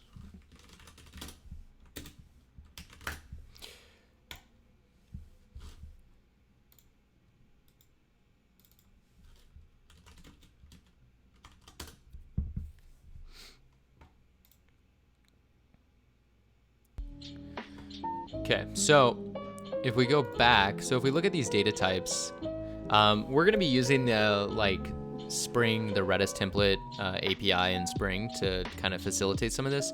So there's actually a really good library in Java known as Redis, which is Java Redis, and it allows us to interface with the running server, and we'll just connect to it over localhost. It'd be cool to actually throw this up on Amazon Web Services in like a cluster to demonstrate the architecture that we designed here, but we may not have time for that. But that would be cool. Maybe in another video.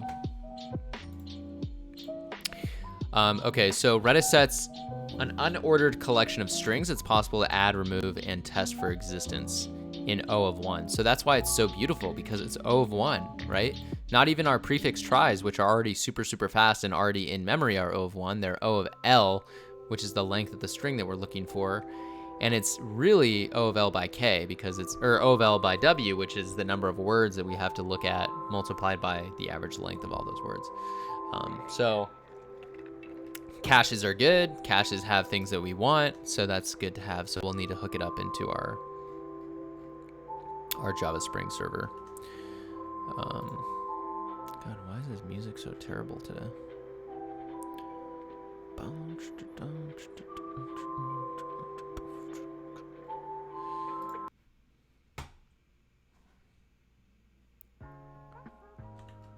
There we go.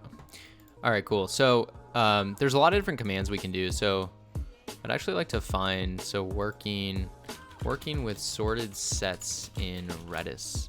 I'd like to do it over terminal first before we actually code it, so there's a better understanding into what we're actually doing. Sorted sets, Redis Labs. Data types and abstractions.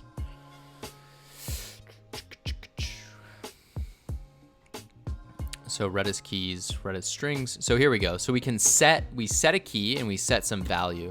So if I do something like set tester, so test key, and this would be test value. So we get a ping back saying, okay, so now if I do like a query on keys, we can see that one of the keys is test key. And I think I can do a get on test key and get the value. Yeah. So that's kind of the basic idea. Right, so key value store.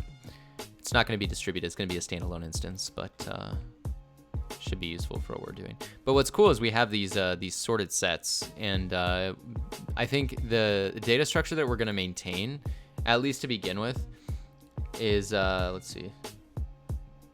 We're going to have basically a key, and it's going to map to a list of values. So we'll have val1, val2, val, whatever, all the way to val sub n. But in addition to that, what it's going to have, so if we take this and we shrink it a little bit, so if we move this over, we're also going to have a score. And the score is what's going to be the weight that we care about. So that'll be like, hey, this thing is going to have a weight of 100, and everything else may have a weight of 5. So that'll definitely be the top result. So if we're only grabbing the top one result, that'll be it. I'm thinking for now the weighting technique that we'll use is just number of hits on a particular leaf node. I care less about that optimization than just actually getting it implemented. I think Donald Knuth, he always says the worst evil in the world is premature optimization. Premature optimization. It's like a really good quote, because there's so many engineers that are like, I need to prematurely optimize a problem that we've never ran into. And it really does kill a lot of time. But anyway, really awesome computer scientist. We won't get too distracted though. But so if we go back to IntelliJ, where are we at here? So we want to add the Redis cache. So we're going to do sorted sets. Let's see if they actually have an example of that. I do want to try and do that in the terminal beforehand. Sorted sets. So they have lists also. Here we go. So we can do a z add. So what do we have here? So what are the parameters? So I think the middle parameter is the score. So Z is the sorted set, and so I could do a z add I assume this is the key, the score, and the values. Let's see if that's true. So I'm gonna do z add. The key is sorted set key. The score is going to be 100, and the value is going to be sorted set value. Okay, cool. So I think the 1 is just like a Boolean, like a true. So let's see if I do keys again.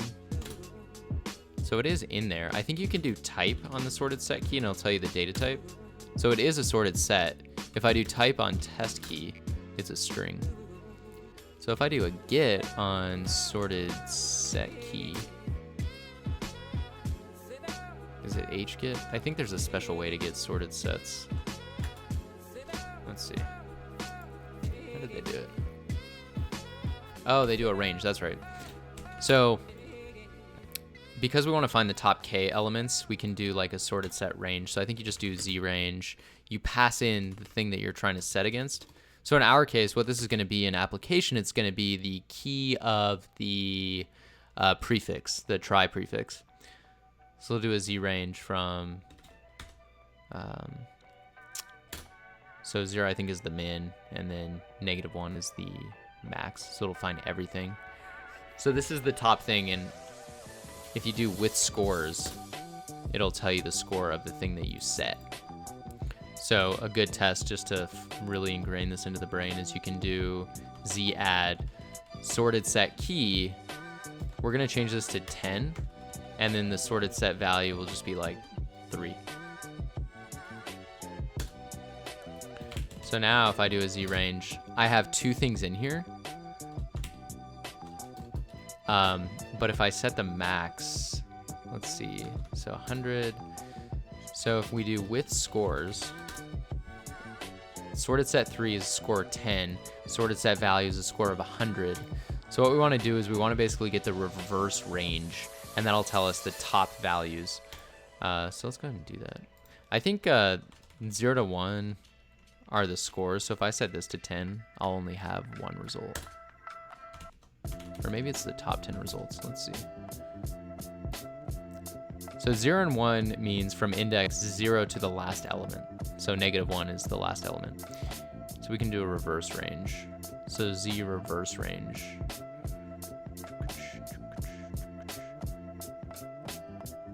With scores.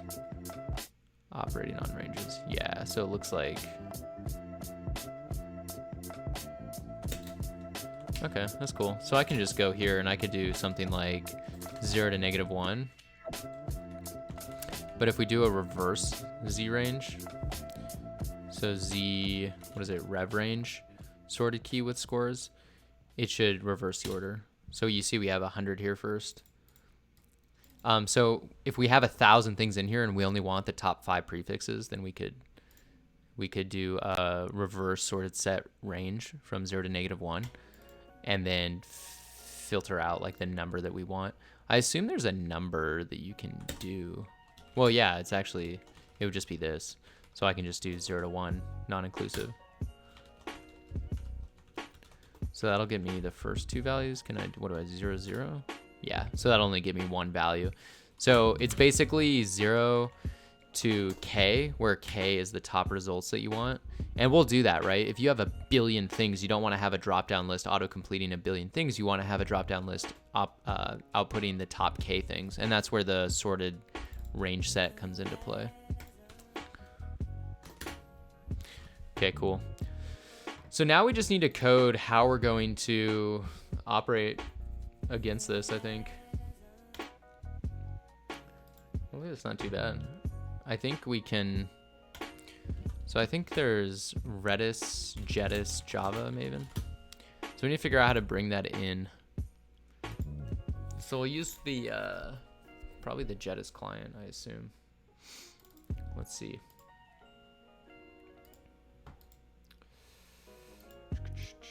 So Redis client, what version do we want to use? Probably version 3. So Redis clients, we'll just copy this into Maven. We'll need a dependency block, so we can just say dependencies, dependency.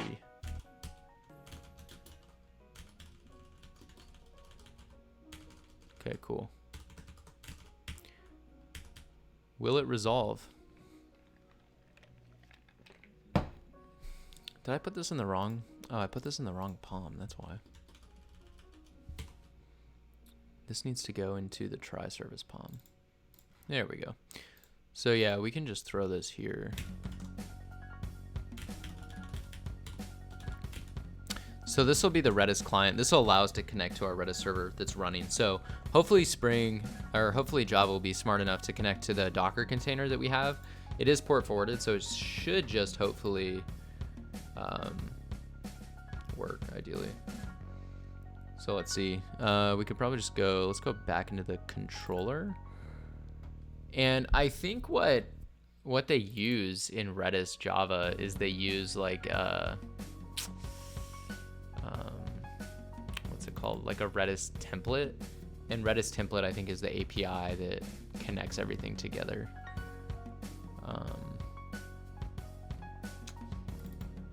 But yeah, we'll do, let's see. So I think we needed some configuration. So let's look.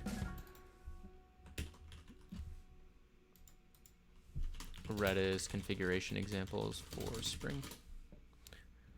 I think we basically just need to have like a factory, a Redis service factory that's gonna be a singleton instance of the connection, and then we can use that API. So let's see, what do I need to learn? Connecting to Redis, Redis connection factory.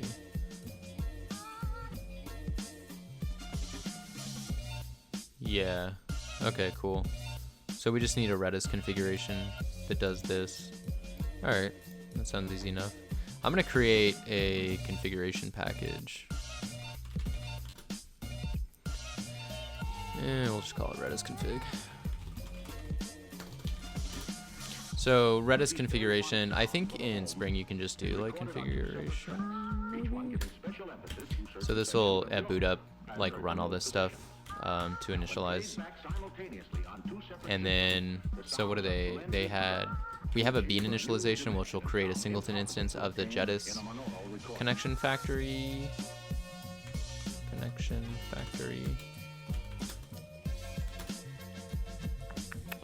We'll add that dependency. Is that gonna resolve? Yeah. Okay, cool. So now we can just get the Redis connection factory. And then what this is gonna do, this is gonna initialize the connection to the Docker container, so we can just do, I think, a Redis standalone configuration, and then the Redis standalone configuration will take in localhost. I think this is the new way of doing it. What did they, that's what they had, right? Yeah. So in reality, I should be using like a DNS or like an Etsy host file for this, but we're just gonna use localhost because that's what it's running on. And I did port forward it to 6379. So hopefully that just works. And then we can return, well, we actually need to initialize the Redis connection factory, and we'll pass in the Redis config. And I actually just want to call this config. It's a really long variable name. Okay, cool. So I think that's good. And then, so we'll use the Redis template. So I think Redis templates are used for interfacing with the Redis like commands. So Redis template Spring. Should be some good. How to use Redis template in Java Spring Boot. How relevant.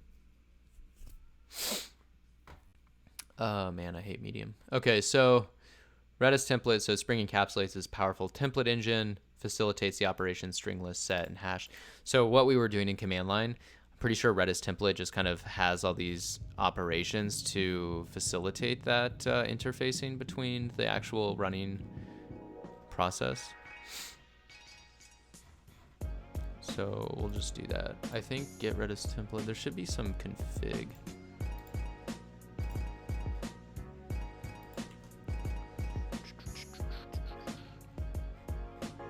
Should be.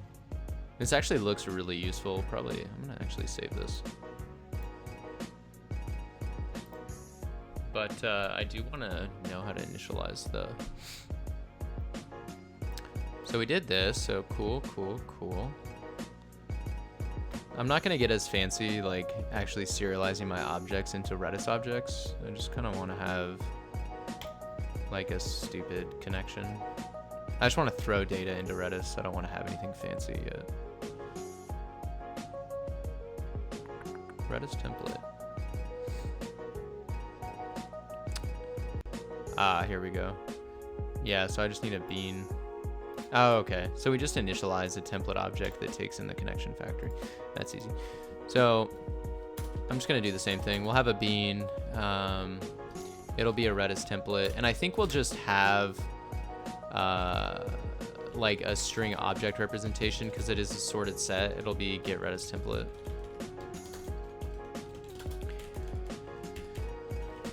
And then I know, so let's see. So we need to initialize the Redis template. So Redis template string object. It's going to be a new Redis template. And then it's going to need the connection factory that we built. So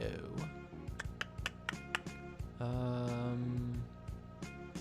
do we want to do this? Template connection factory. Ooh, set connection factory. Okay, so we set connection factory on get Redis connection factory. So it'll take that instance, and now we can just return template. Okay, cool. So I think that's all the config we need for the Redis template. So now in the controller, we should just have a Redis service at this point. Yeah, I'm gonna do that. I'm just gonna build a Redis service.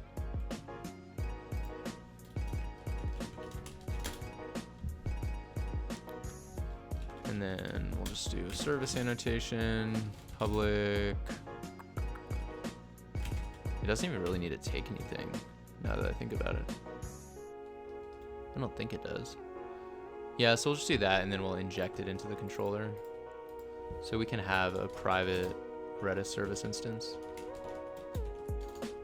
So this will actually be try service. This is what I'm telling you. Naming stuff is so complicated. So we have a try service.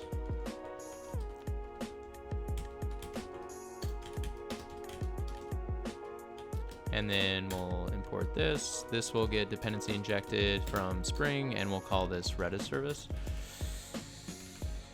And then we'll probably just want to have another API that kind of well, it might actually be a piece of the retrieval process. We'll say, let's hit the cache first.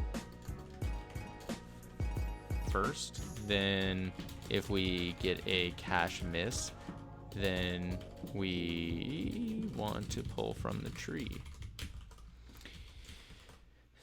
This is where I haven't really decided how I want to do it in this video, at least. Realistically, when you get a cache miss, you go pull from the persistent store, which would be like a SQL or Mongo database type thing. But in our case, I think just for fun, I think I might have a data aggregation service that will repopulate the tree in intervals. So it'll kill the tree and repopulate it to make sure we never go over our memory capacity for the tree. And it'll always be up to date. And then we'll just write to the database every time we insert, but we'll never pull directly from the database. That's like honestly probably not the most efficient thing ever, but it's kind of interesting. So let's see, how do we want to do this? So anytime we insert a prefix, we want to add it to the database or to the mapper instance. So we could probably just do that here. We could probably say,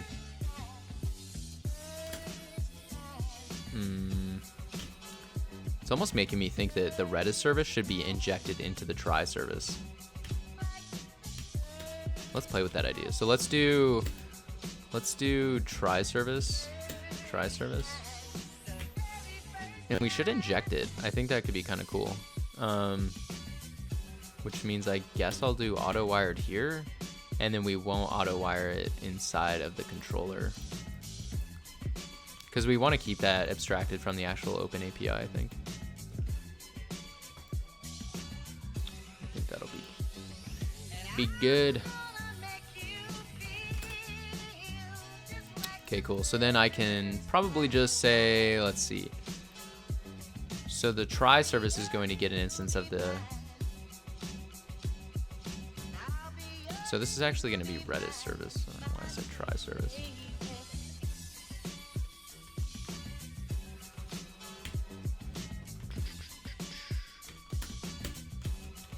Redis service. So the Redis service is going to be responsible for actually talking to the cache. So that's what's going to matter there. So then I can probably just say, all right, so let's see, insert prefix. So yeah, let's go ahead, and when we insert a prefix, we're also, once it's been inserted for the,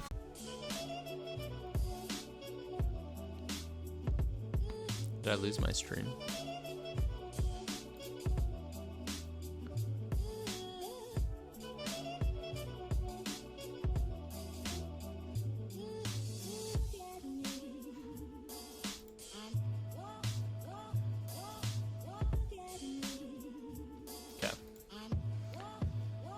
YouTube is so weird with streaming.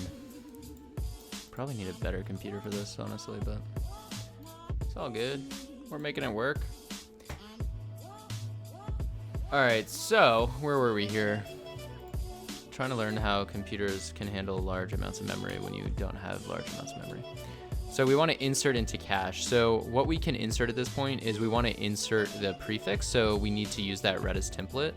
So this is going to be a really good opportunity for us to understand the usage of the Redis template. So we've already initialized one, so now we can just do some dependency injection and say private Redis template. This will be like the string. We're going to do a string data structure representation of the data we're storing because it is just key value in the set, and then this will just be called Redis template, and then we'll want this to be injected from Spring. So when we insert into the cache, the key thing to note is that we're using the Redis template to facilitate that. So I mean, there's a lot of different ways to do that. Let's see. Redis template insert into sorted set.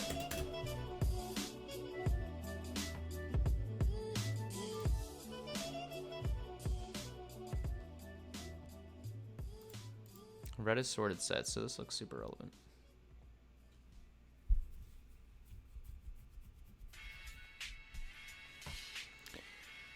Okay, cool. So what do we got here? Code. Oh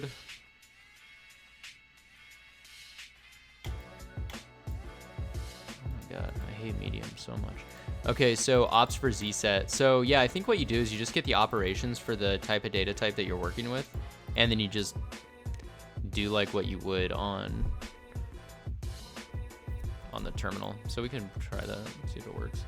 I really just want to like see my web application actually change the data in my Docker container. That would be sick. So we can do Redis template dot zops ops for zset, and then that's when we'll add the data that we care about. So what is it? What's the constructor look like? So we can add key value, or we can add a set of multiple values. Looks like they use the type tuple type. But yeah, we'll just, oh wait, was that 3 things? Yeah, so it's key value and score. So I think what we'll add, it's gonna be prefix. Let's see. So yeah, we'll just say prefix, and the score will be 1. So this will add it into the cache. I just want to see if that works. Hopefully that's pretty much all we need to do, I think. So when we insert the prefix into the try, we'll also insert it into the cache. And this is where we can start benefiting off cached lookups. And then just to prove, So get matching phrases, when we call that, so in the try controller, when we do retrieve prefix, what we really should be doing is checking the cache first. And then we'll have eventual consistency if we use a cache, but then also use the data aggregator to populate the data. So what we can do there is we can check the cache as well. So this should insert into the cache, obviously. And then we'll have one called private private set of strings, because we're dealing with sorted sets. And this will be check cache prefix. This will also take in a prefix, and then we will do basically a similar lookup strategy to where we want to figure out if the thing exists. So we did a reverse range by score. So remember, the Redis template is the same exact thing as just like the command line API. So if we come in here and we say results, we go Redis template dot, and then we did a well, so we're dealing with the Z set, right? So ops for Z set, but then we did a reverse range. So reverse range with scores. So I don't really care about getting the scores, but the key is going to be prefix. And then what does it take? Oh, it takes the start and the end. So we said that we wanted to get the top K results. So if we start at 0, we could say the end could be like 1, for example. But we'll do 2 for now. We'll just do -1. We'll get everything. So that should get us everything. And then we'll say return results. So that'll get us everything in the cache. So when we get matching phrases, I think the key is set string results equals check cache prefix. So we're going to check the cache for the prefix. And then if the result size is 0, then we're going to actually pull from the try in memory. Otherwise, we'll just straight up return the results. So this is where we can get eventual consistency, where we may not have everything up to date, but it'll have a good chunk of cached prefixes already. And it is a set, so we have to cast it. Okay, cool. So we just did a lot. We actually didn't even use this service yet, so do I want this? We'll leave it for now. We should technically extract this logic into the Redis service, but that's okay. All right, let's see.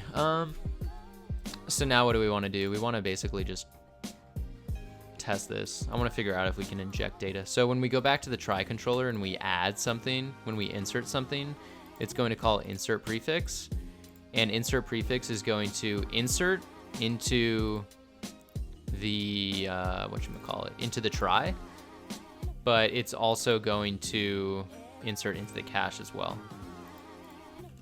So keep in mind, we're not talking about optimizing this as best as we can. We're talking about getting the cache communicating from Docker to our Spring application and also through our try that we built. So I'm gonna put a breakpoint here, here, and here.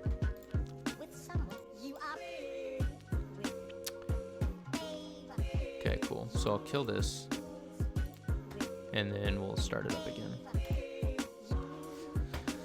Oh, that's where my computer explodes.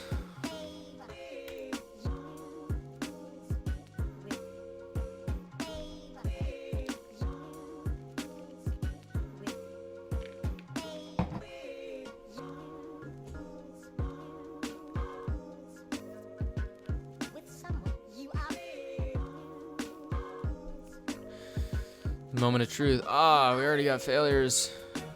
String Redis template, try service, try controller. What is the problem? String Redis template cannot be created, unsatisfied dependency. Safe encoder. Probably have a bunch of class path issues because we're using Spring. Such a pain, honestly.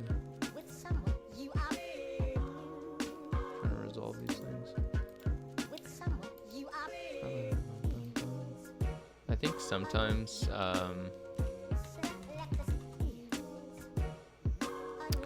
there's like Redis. There's two versions of Redis that screw this up, and one of them is called Redis. And I think what you have to do, let's see. I just come in here. Spring Starter, Spring Boot. Do I have data in here? I do. I think this is what's causing the class path issue.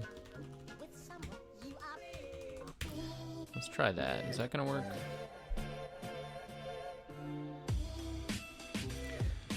The thing about software, you gotta debug stuff that you didn't anticipate.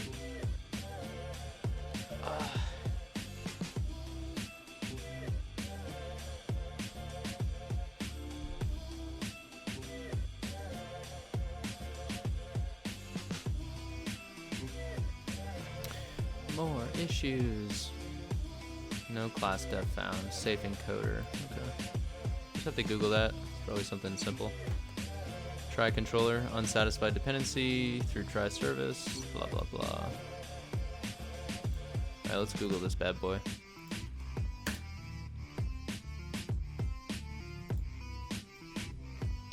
Redis connection. It's probably the connection factory.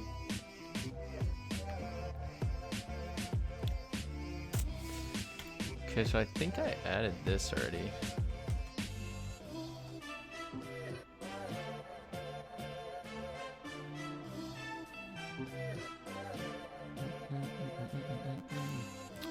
See if that's gonna work. I love Stack Overflow. Alright, so if I just come in here, we paste all that goodness. I'm gonna delete this, and then we'll delete this as well.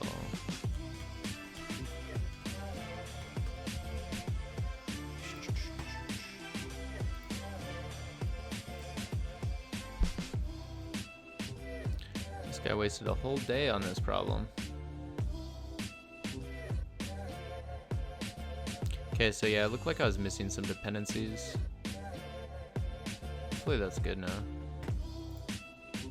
Let's see, was I bringing in anything else that was weird? Spring Boot starter.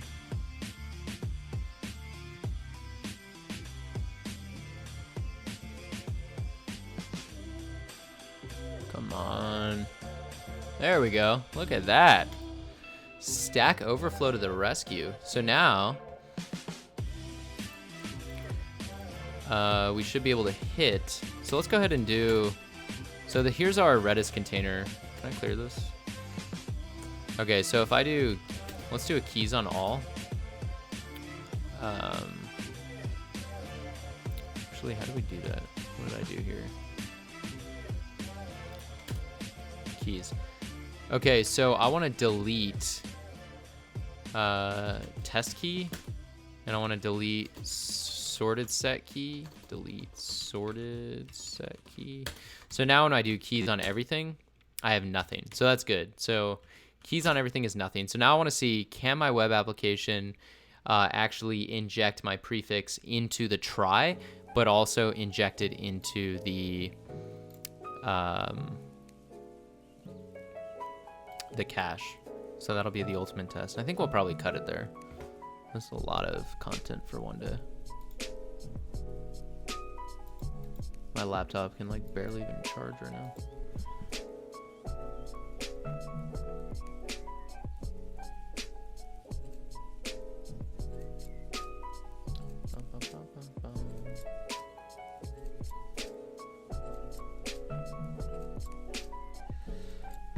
All right, killer bras. Let's see. So let's go to Chrome. We fixed all those fun errors. So here we are. So we're gonna insert. So I guess what we could do first is we could retrieve. Let's see what that's gonna do.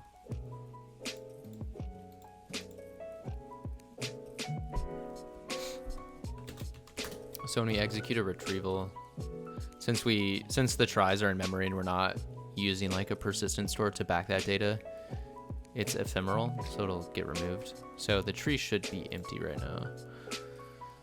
So we're gonna check the cache prefix. So if we dive into this function, it's doing a reverse range lookup on the prefix that we hit. It should be 0, which it is. Okay, cool. So it actually did talk to Redis, which is cool.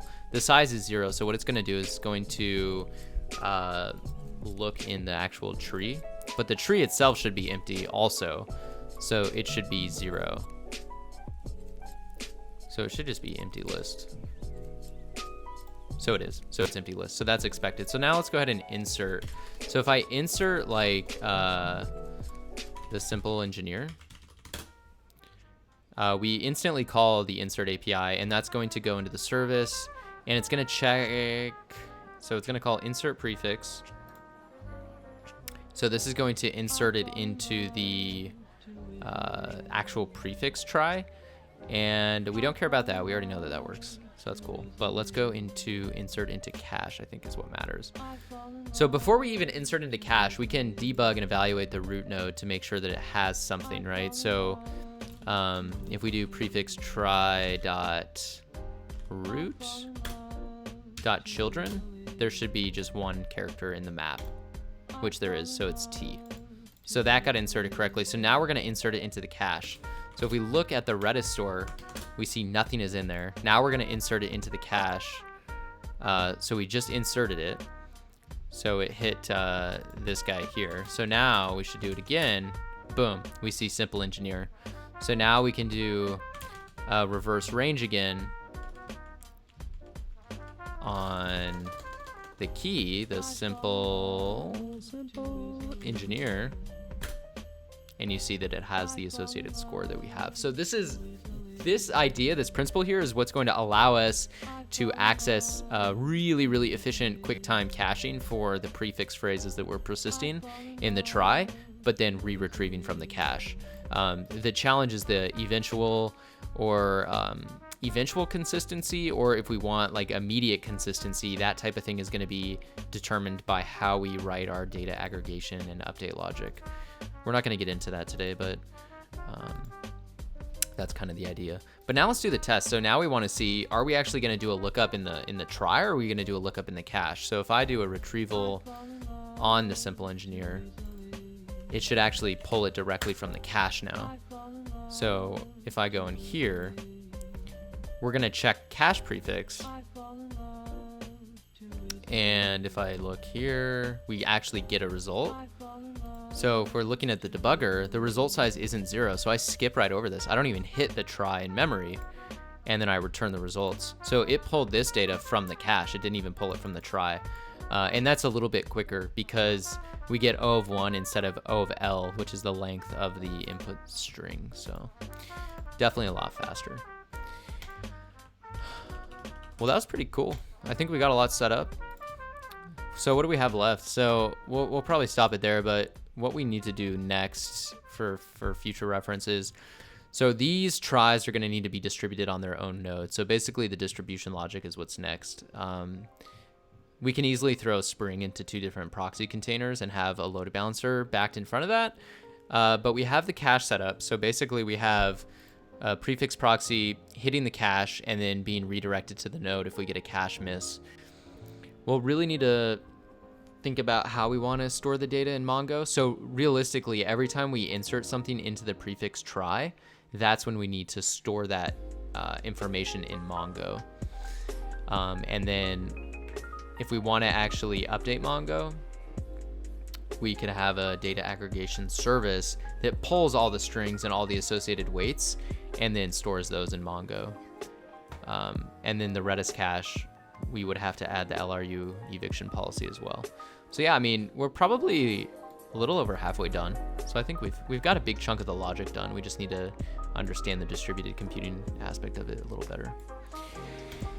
Cool. Well, thanks everybody for joining in, watching me do some of this implementation. If you guys like this or you have more topics that you want to see me implement live, feel free to let me know. And yeah, so let me know if you guys have questions. Thanks.